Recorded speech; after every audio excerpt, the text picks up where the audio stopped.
Hello, everybody. Welcome to part something of this YouTube series, solving the 4x4. I don't know if it's 2 or 3 or 4. I think it's 3, maybe. It might be 4 actually, but it doesn't matter at all.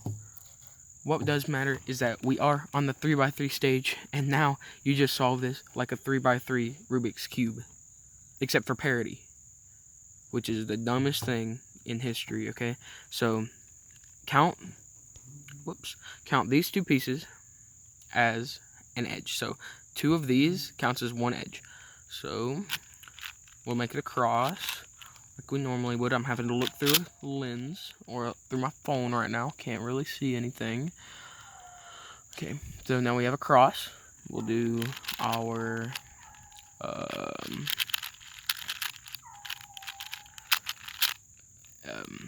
whatever the thing. Yeah, the F2L. I honestly can't see anything. Do that, and then that, and then let's see. There. Okay, so now we have F2L done. Now we're on OLL, which is basically solving the yellow side. Here's where the problem lies. You might not be able to do this because you'll have this thing called parity. Let me set that up. You might have something funky that you can't really do because it looks like this. It's a edge that's flipped, so it can look like different things. So let's do that. So it can look like that. It can also look like that. It can look like that. It can look like weird. It can just look weird. So let's do that. Let's see if we can get to the. Yeah, it could look like that either too. So it's basically just a flipped yellow edge in the OLL phase.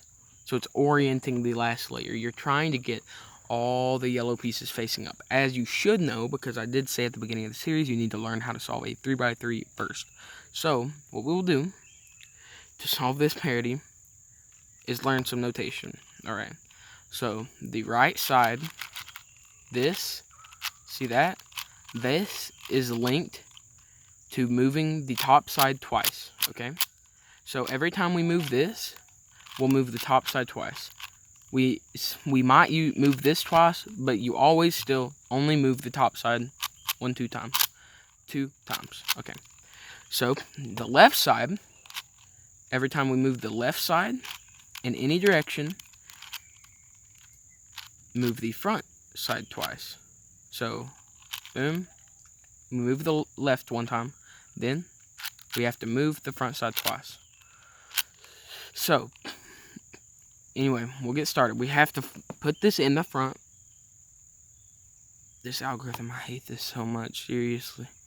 Okay, so, what we'll do, we'll move the right side down, okay? And then we have to move the top twice. And then we will move the left side down, which means then we'll move obviously the front side twice. And then we will move the left side back up, which means front side twice. And then what we will do is, oh man, I forget this already. Okay, 1 second. Okay, I'm back. I got it. Don't worry. Okay, so I have it in my muscle memory. I don't actually have it memorized. So, now, we will do, I'm continuing this algorithm. We'll do the right side up twice, and then obviously, with the right side, you have to move the top side twice. Okay, and then we'll move the right side once, and then the top twice, because top is associated with right, and then we'll move this down, the right side down, and then we have to move the top side twice, and then what we will do is, okay, sorry, the last thing we'll need to do is F2, R2, F2. And by R2 and L2, I do not mean this side, I mean the middle right there, okay? So, yeah. So it is, boom.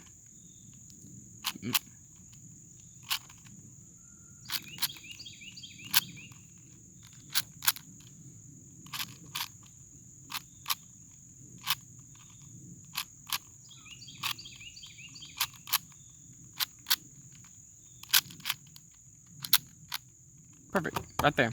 That is exactly how you do it, and it is flipped. That's it. Right there. And then for the 3x3 stage, let's finish this. Remember, these are just edges. Right here. These are just edges, and we can just solve it like a 3x3. And now we have this thing. You normally solve the last layer and then have something that's not like that, but you might have this. It's called PLL parity, and it's another type of parity. It's stupid. Give me a minute. Alright, so, I'm sorry. What we will do is, okay, so basically PLL parity can be it's always just two sides that are solved and two sides that are not. These can be in different directions. It might not be right beside each other. They might be opposites of each other. If they're opposites of each other, you only have to do this once and then nothing else. If they're right beside each other, you have to do the algorithm once, and then you have to do one of your 3x3 algorithms. This one is the more simple version. You don't actually have to memorize that very long string of moves like you would for this algorithm, for the OLL algorithm. So what you do is, this is very simple. Move the top side twice. Well, okay. The top two twice. So basically the top two, I'm not going to teach you full notation. So if I say top two, I basically just mean that. So, move the top twice. Well, move top two twice. So top two twice. Okay. And then move the right two twice, and then the top twice, and then the right twice, the little right twice, and then move the top twice, and then move the right two twice, and then move the top two twice. So here's what it looks like.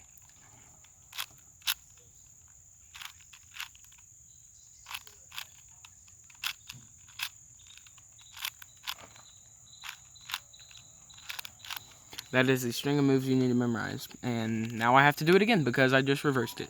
So let me just do that real quick.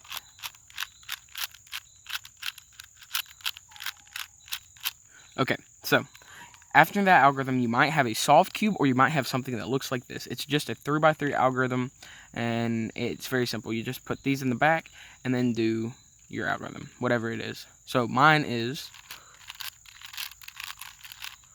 just that.